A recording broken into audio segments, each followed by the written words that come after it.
As Sun Tzu said, all warfare is psychological. And the Tavistock Institute is at the has been at the forefront of this for quite a long time now. My last video was about Tavistock. It got a little more response than my previous videos. I think people are really curious as to exactly how it is that they can control societies and manipulate the way people look at reality, and very often usually get people to make choices that are against their own best interests, which is the essence of psychological warfare. So I intend to unearth more articles because I think it's important that we understand how these things are done. So when one of these manufactured crises or incidents pop up in the news, we can immediately recognize them almost by scent, almost like you can smell it. You can smell the Tavistock provenance. You can smell the deception. It has a certain flavor.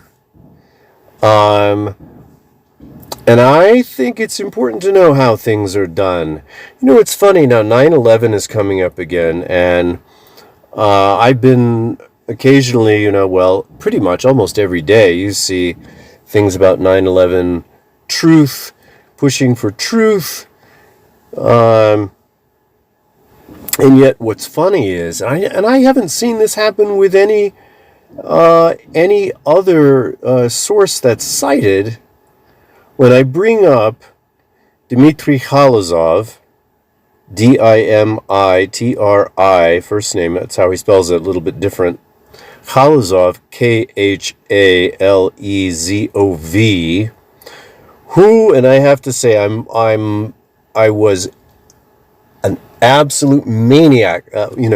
It's funny. Basically, my story is, I grew up in the United States, most of my life in New York.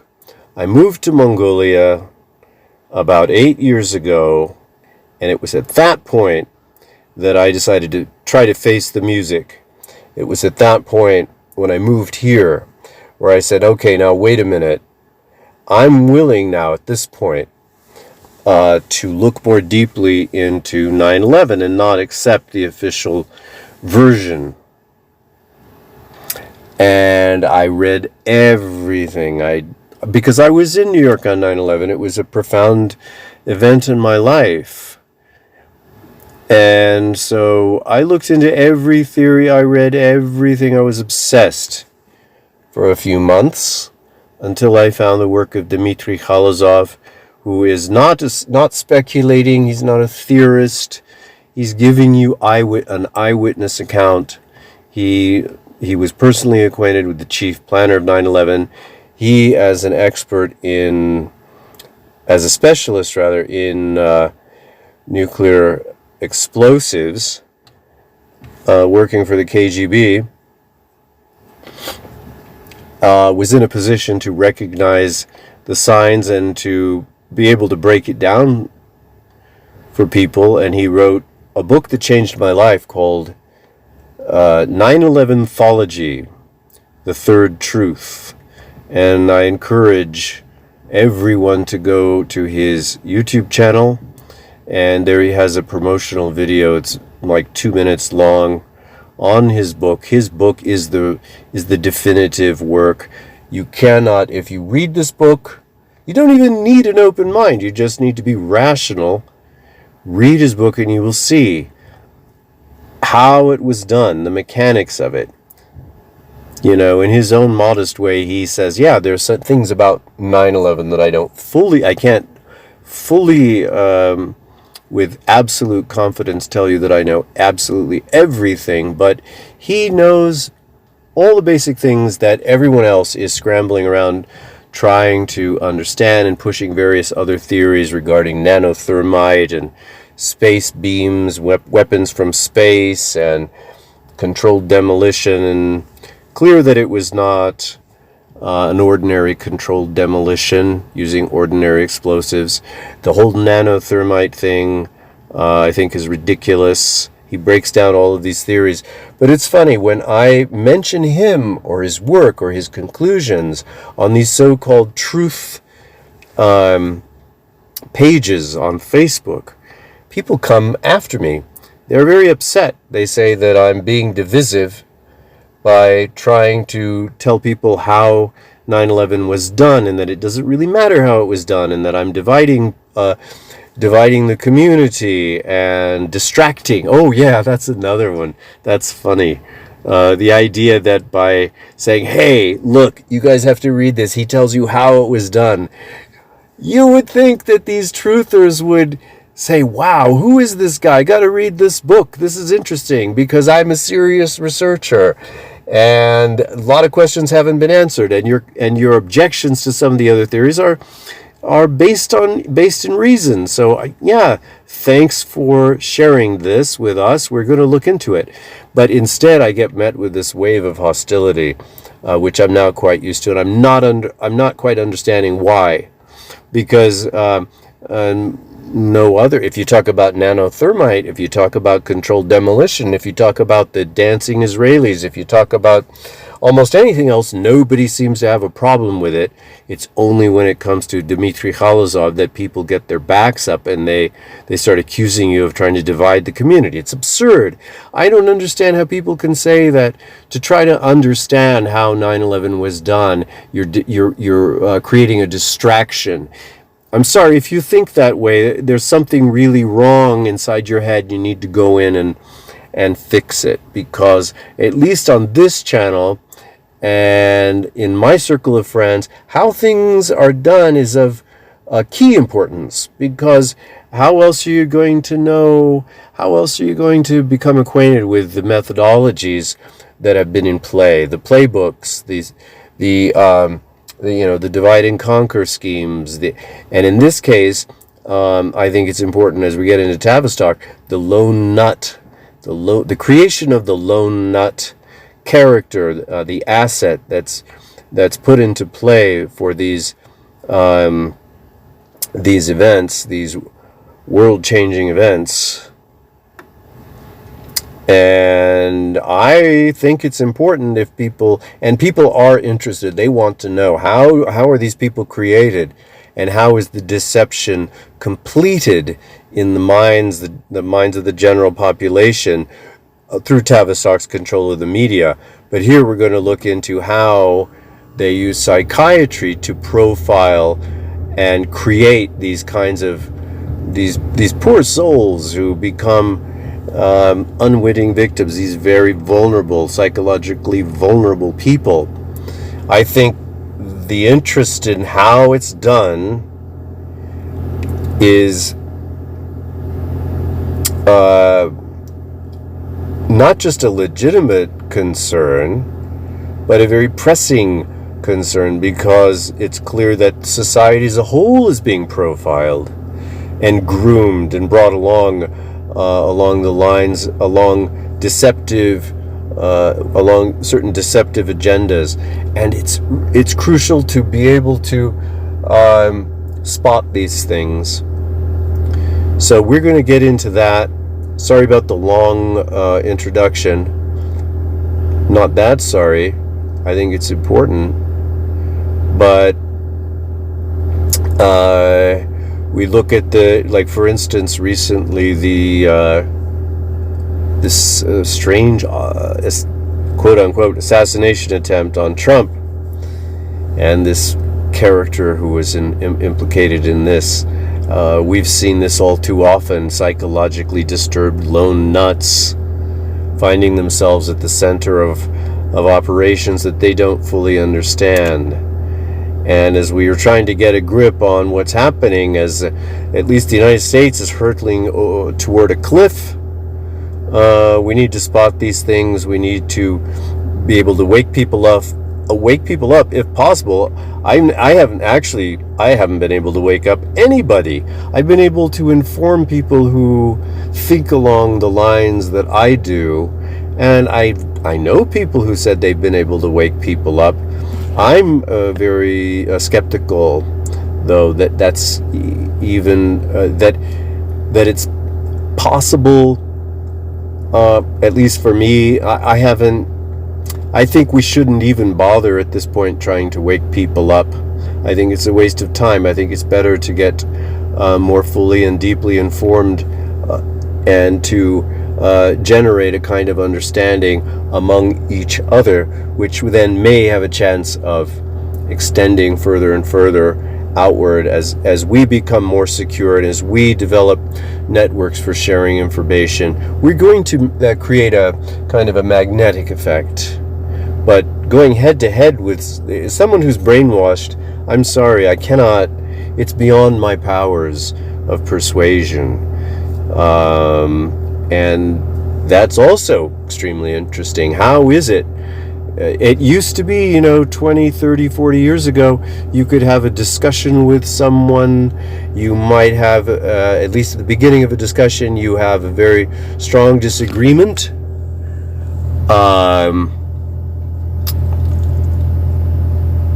And as the conversation progresses, as it used to be, somewhat rational and organized and polite and respectful, at the end of the discussion, the person, one of the two parties would say, hey, you've given me things to think about I hadn't considered before.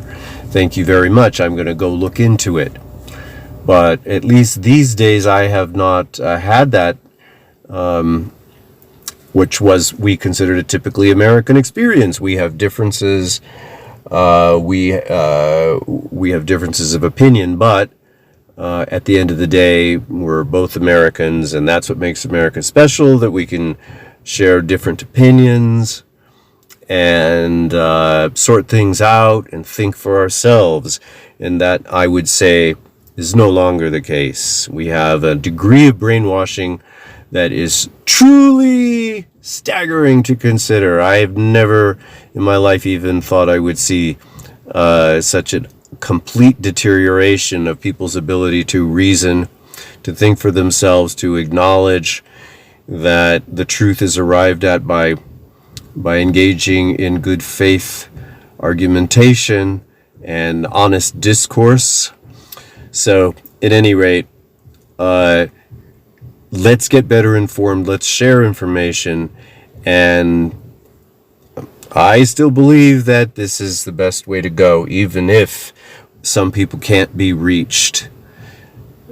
Eventually, perhaps, if we understand exactly this mechanism and we understand the primary keys that are being used to engineer people's opinions and to get them to react in such a way that critical thinking becomes impossible. I think if we understand the mechanisms behind it, I think that does put us in a better position.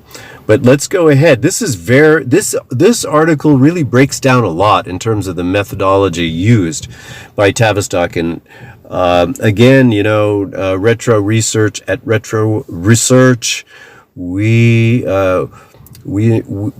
see great value in going back 20, 30, 40 years and spotting things that now have come to fruition and seeing where they come from and revisiting stories, revisiting events, and looking at the reporting that was done at the time, realities that were acknowledged back then more openly than they are acknowledged today.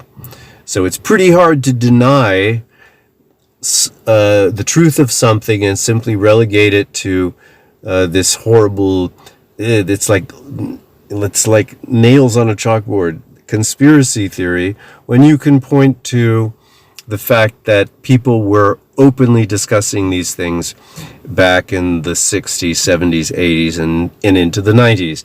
This article comes from 1997, May 16th. Again, Executive Intelligence Review. Mass Murder in Australia. Tavistock's Martin Bryant by Alan Douglas and Michael J. Sharp. On April 28, 1996, 28-year-old Martin Bryant entered the Broad Arrow cafeteria in Port Arthur in the Australian state of Tasmania. After eating lunch, he remarked to a patron, "There are a lot of wasps, not a lot of Japs." He then picked up his bag, walked toward the entrance, where he took out a military-style semi-automatic rifle. Within 15 seconds, he had slaughtered 12 people and injured several more. Some tried to escape. He gunned them down systematically, laughing as he fired.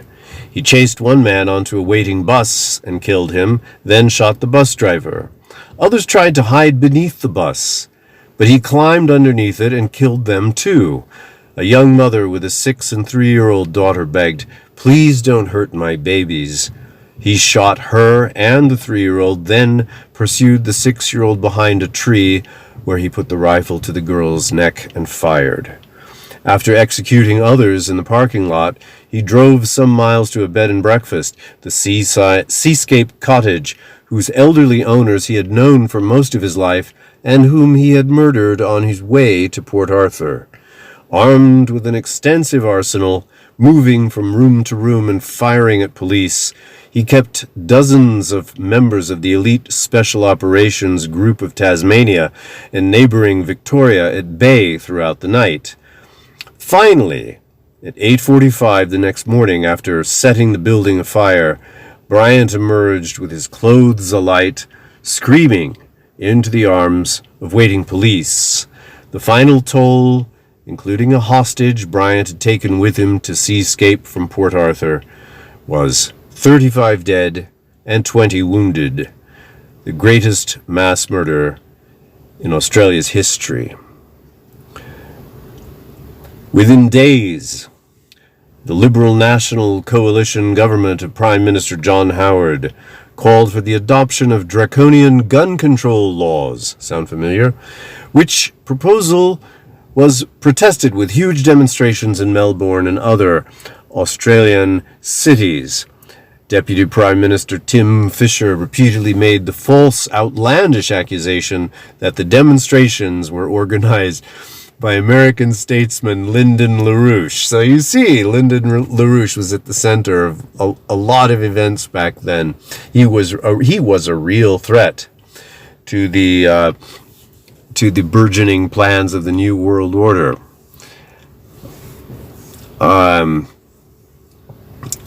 And targeted and smeared, and he was a political prisoner.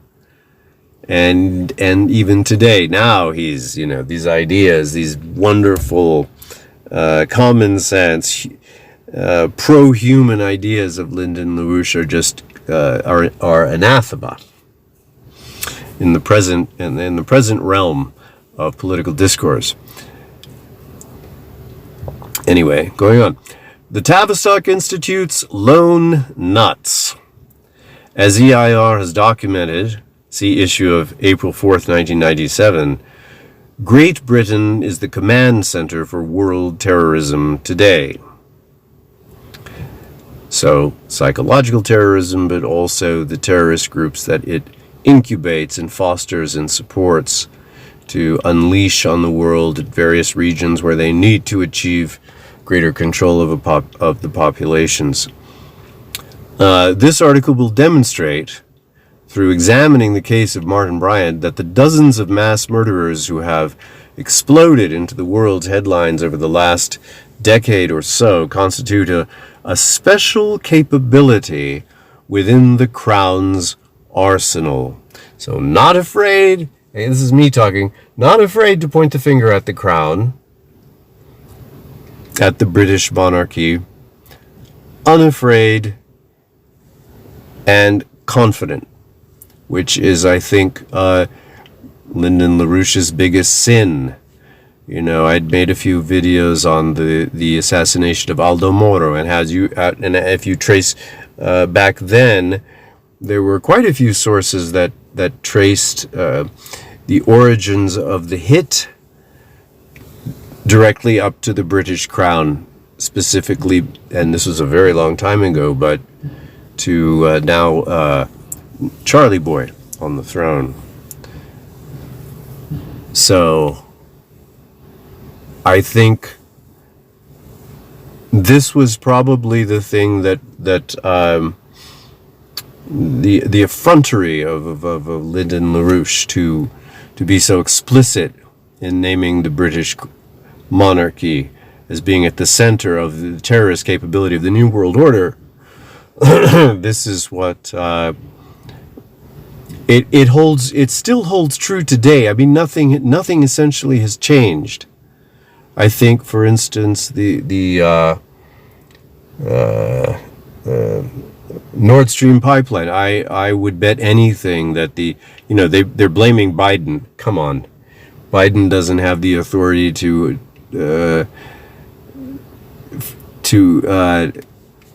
launch such an operation in the heart of Europe, creating an environmental disaster affecting major economies of Europe. I'm sorry, he just doesn't. The only person who conceivably had this authority, which was carried out, I think, by MI6 and CIA jointly, but it would have something of that magnitude in Europe would have to come from King Charles. So, a little aside, but I just want to orient people and draw attention to this explicit reference to the crown. And I think people are hiding. They're putting their heads in the sand when they fail to connect the dots.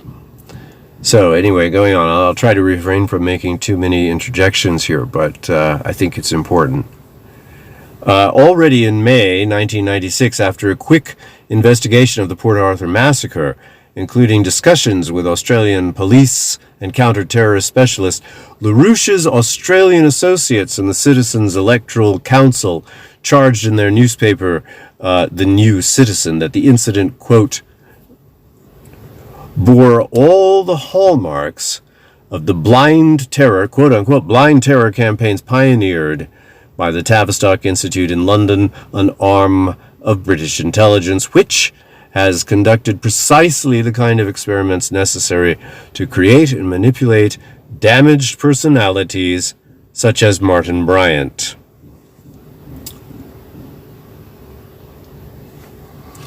The article recounted the evidence already in hand to support that conclusion. It was hysterically denounced by some of Australia's major media, right? Big surprise. And by the BBC, which broadcast the thesis all over Europe in order to deny it. Okay, so these days they wouldn't even broadcast it. These days, you just keep it covered up and with full confidence that very few people will encounter such a thesis because, fewer and fewer media companies dominate the news space. So now they don't need to risk broadcasting it. They know with full confidence that only a few people will encounter it, and those few people are of negligible importance. Further investigations over the past year, supplemented by files on Tavistock, which this news service has compiled since 1973, so we've got a lot to get into, right, have established the following. 1. The Port Arthur events were indeed coordinated by Tavistock, the premier psychological warfare unit of the British Crown, which was founded in 1920 based upon studies of shell shock and related neuroses caused by the trauma of World War I, which I think initially the body of research that they used as foundational material came from the Kaiser Wilhelm Institute. Anyway, Tavistock's strategic mission is to replace a civilization of self-ruling industrial nation-states with a post-industrial, globalized world ruled by a tiny oligarchy. So they're still on track with that. This is 1997. Keep that in mind as we keep reading. Toward this end, Tavistock specializes in what its own psychiatrists call brainwashing, the use of, and this is important, stress-induced fear to artificially create neurotic states of mind which may be programmed as desired. For instance, Tavistock offered the anxiety-ridden American youth of the 1960s, hit by the Cuban Missile Crisis, the assassinations of political leaders, and the TV's incessant bloody images of Vietnam, a retreat from this horrifying reality into the consolations of rock music, drugs, and sex.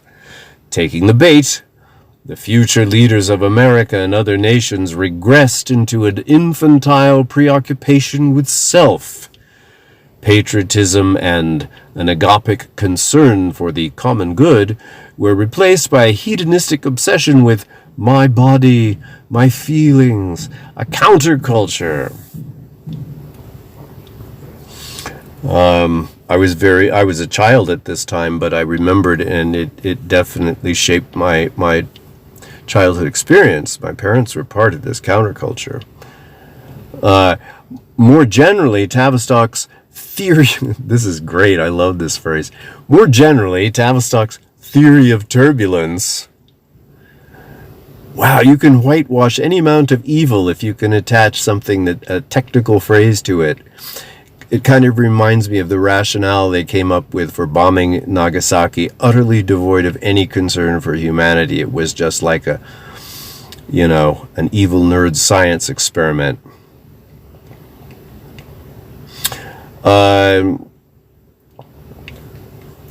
I want to start that again. More generally, Tavistock's theory of turbulence specifies that entire populations may be driven into a similar infantile regression by repeated terrorist shocks, such as the bombing of the Oklahoma City Federal Building, which is something that Dmitry Khalazov goes into in his book on 9/11, interestingly, because he leaves no stone unturned, and he makes he anatomizes, he breaks down that event and compares it and demonstrates. He uses it as a kind of case study to prove some of his points in dealing with 9/11. The sarin gas subway bombing in Japan, or the dozens of Martin Bryant-style mass murders around the world over the past decade. It is precisely the blind, quote-unquote, nature of such events that makes them psychologically so devastating, since there seems to be no answer to the question, why? And therefore, apparently, there is little or nothing that can be done to prevent them. Learned helplessness, right? British intelligence will trigger such terrorist events where it has control over the local media and psychiatric, police, and intelligence networks. That's a very important point to kind of lock in as we go forward in terms of the methodology and the capability that's at work here. It has this control in Scotland, where a pedophile well known to police murdered 16 5- and 6-year-olds and their teacher in the town of Dunblane on March 13th, 1996. It has this control in the Commonwealth nation of New Zealand, where 5 such massacres have taken place since 1990. And it has this control in Australia, to which numerous of Tavistock's top operatives were deployed right after World War II.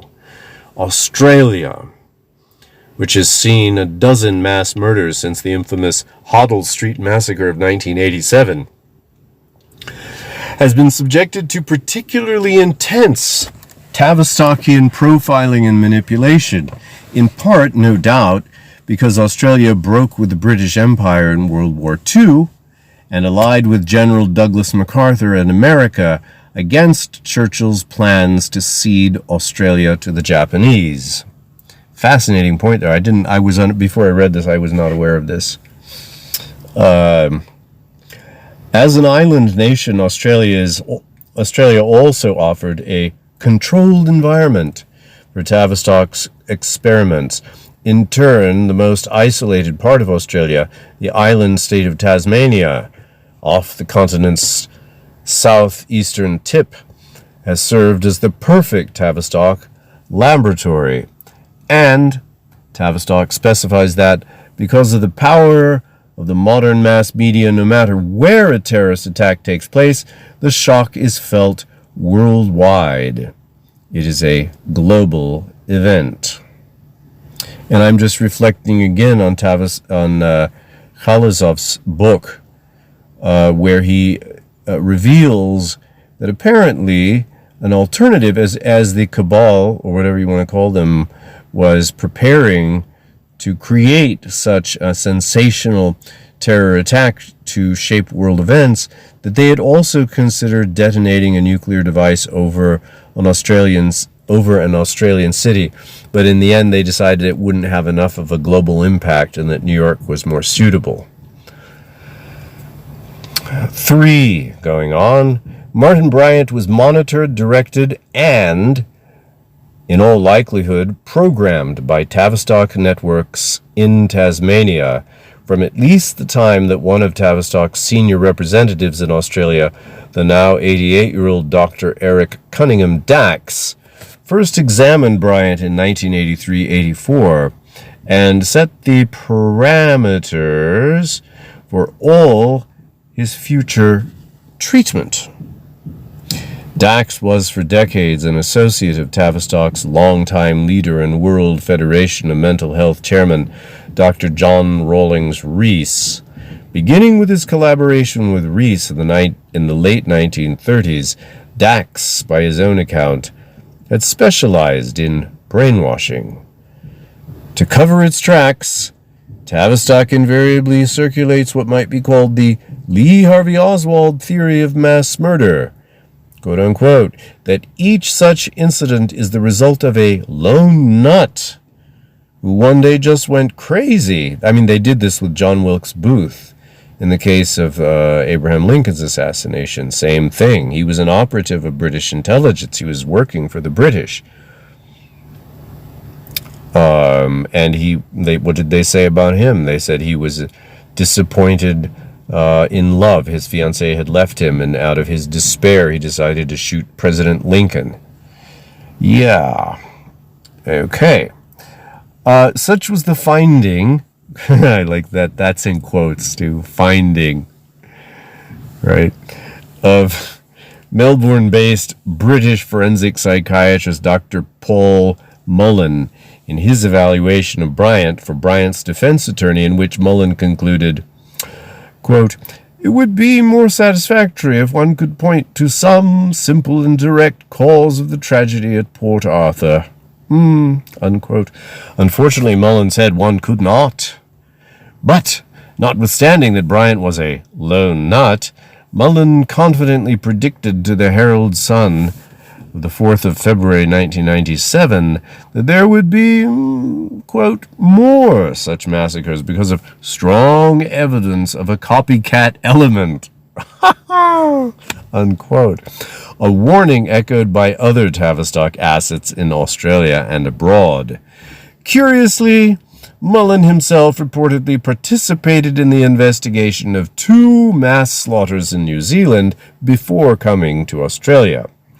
The Bryant case provides some guidelines on how to rip up this Tavistock capability before the next atrocity is unleashed. Now, of course, tragically, we see nothing has been ripped up. It's been ramped up. And we've been largely helpless to draw attention to Tavistock or to its methods. It could go back to that famous quote of Mark Twain: "It is easier to fool someone than to convince them they have been fooled." And in the case of the West, and in these places where Tavistock has been very active, people don't want to think that they've been fooled. So they will attack you. If you say, hey, wait a minute, hey, let's look more closely at this, you get a lot of flack. I'm sure many of you have experienced this. Just this blind hatred gets directed at you for questioning what you're told in the media. Let's see how we are on time. 34 minutes. I think we'll take a break there. You know what? Let's go on a little bit. let's get into this, because I don't feel like I've given you enough. This is a long article, and it's going to take a couple of videos, but let's go on just a little bit. I'm just too excited about sharing this with you. Shock troops of psychiatrists. In 1944, Bank of England chief Montague Norman suddenly quit his banking post in order to start a Tavistock spin-off called the National Association for Mental Health. Norman had been at the apex of the international financial oligarchy. One of his protégés, longtime Australian Reserve Bank head H.C. Nugget Combs, called him the head of the secret international Freemasonry of central bankers. It's a very apt title, well phrased. As such, he had supervised the banking arrangements which put Adolf Hitler in power. As the EIR history editor Anton Chaikin, genius, brilliant. Check him out. He's got tons of videos on YouTube, interviews and presentations and discussions of his latest book, Who We Are. It's now the second edition, or the second volume he's just finished. It just came out. Both volumes are absolutely amazing. As EIR history editor Anton Chaikin has documented, Norman tapped his Bank of England assistant, Sir Otto Niemeyer, to be... I actually had some interesting communication with Anton Chaikin. Very gracious, wonderful man. I was trying to get him... I was trying to induce him to come to Mongolia and give a presentation. He said, I'm very, very busy. He was in the middle of working on the second volume, and he very politely declined, but who knows, maybe in the future. Norman tapped his Bank of England assistant, Sir Otto Niemeyer, to be the NAMH's treasurer, and Niemeyer's niece, Mary Appleby, to be... the name is funny. To be general secretary of the association. Niemeyer is well known to Australians. He headed the infamous Niemeyer Mission to depression-racked Australia in 1930 to tell Australia to savagely cut its health and welfare spending in order to pay her British creditors, a la IMF. The British NAMH soon gave birth to the World Federation of Mental Health, one of the first of the innumerable anti-nation-state non-governmental organizations spawned by Tavistock. Affiliated with the United Nations, the WFMH was one worldist from the outset.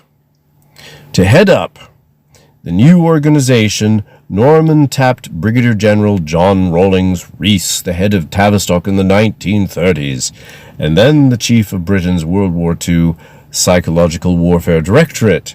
Rees had commanded 300 mostly Tavistock-trained Army psychiatrists. Since then, Tavistock has been almost indistinguishable from the various wings of British military intelligence, MI6, MI5, SAS, etc. A connection, perhaps of relevance, to there's Dr. Eric Cunningham Dax. Relevance to the military precision by which Bryant planned and executed his mass slaughter. At the war's end, in a speech to U.S. Army psychiatrists in 1945, Rees called for the creation of psychiatric shock troops, who would move out of the military and psychiatric institutions in order to shape society as a whole.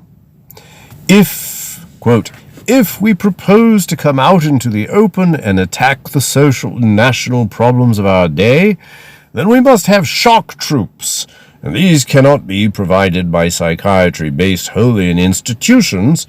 We must have mobile teams of psychiatrists who are free to move around and make contact with the local situation in their particular area.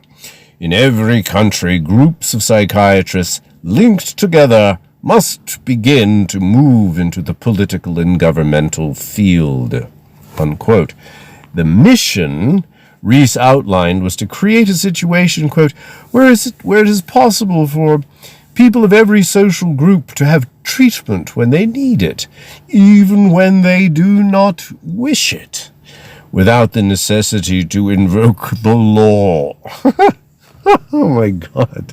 The gall of these people. But I'm just thinking about another video I made about what, how it is that you have this one worldist link between British intelligence, MI6, and KGB. Very interesting. There's this cadre, very high level, who, I don't know, I think they self-identify as one worldist. They're identified by LaRouche's organization, his researchers, as one worldist, which is a constant theme, as we see now today, just absolutely blossoming in a very ugly, very threatening way.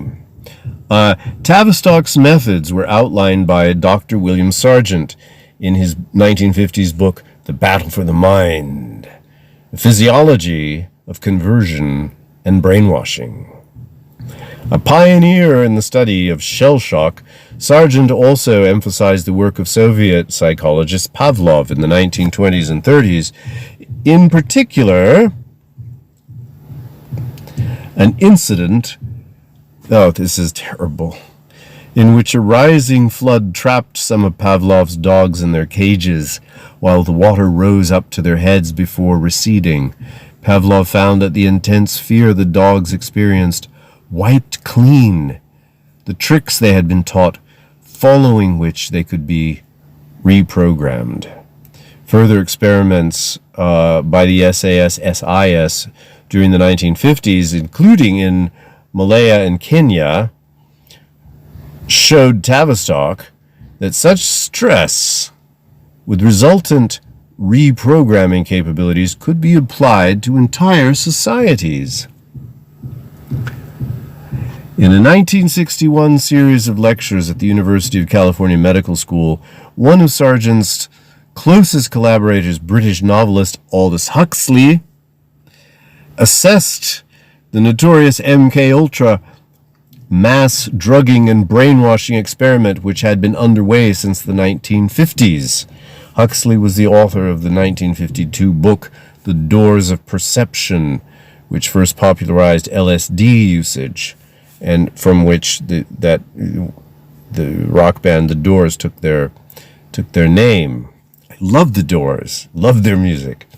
He had long before fictionalized the results of such experimentation in his novel Brave New World. Huxley, which I'm sure you've all read, Huxley himself played a key role in MK-Ultra, and he was the Tavistock's emissary. He was the ambassador into the United States, bringing the LSD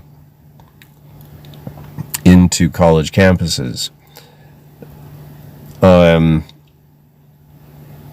With such methods, Huxley now said in the 1961 lectures entitled "Control of the Mind," there will be, quote, and this is a famous quote, there will be a, quote, method of making people love their servitude and producing dictatorships without tears, so to speak, producing a kind of painless concentration camp for entire societies, so that people will, in fact, have their liberties taken away from them, but will rather enjoy it, because they will be distracted from any real desire to rebel by propaganda or brainwashing enhanced by pharmacological methods.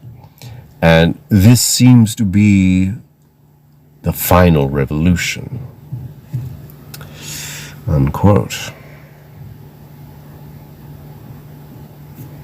And now we're looking at implants and transhumanism and gene splicing and things that he could not have imagined. A final revolution indeed. If you can demote the human being to a kind of biological robot, you've effectively, there's no more revolution possible. That's what he means. Another pet project of Huxley's from the 1930s on was the creation of what he called the somatotonic personality. Somatotonic personality. One who would not hesitate to murder.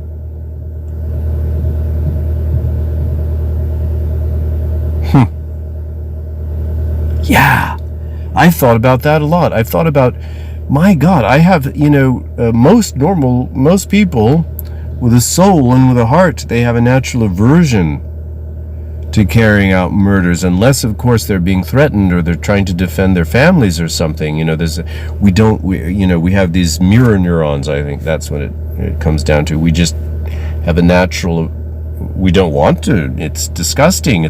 We don't want to do things like that. We'll be haunted by the memory, and we'll be full of regret, and we can, in some empathic way, feel the effects of our actions, and so we're restrained. But these somatotonic personalities can kill on command. These are, how do you produce a psychopath, basically? Yeah. I understand that as warfare progressed over the 20th century, one of the big problems of the commanders of the world's militaries was, how do you get soldiers, normal people, from out of civilian society? How do you get them to kill on command without feeling, without thinking? So anyway, going on, the Tavistockians operate with the construct of the human mind as a tabula rasa, which can be imprinted. And this is their view, of course. Children too, infants are born, the complete blank slate. This view is very reductionist.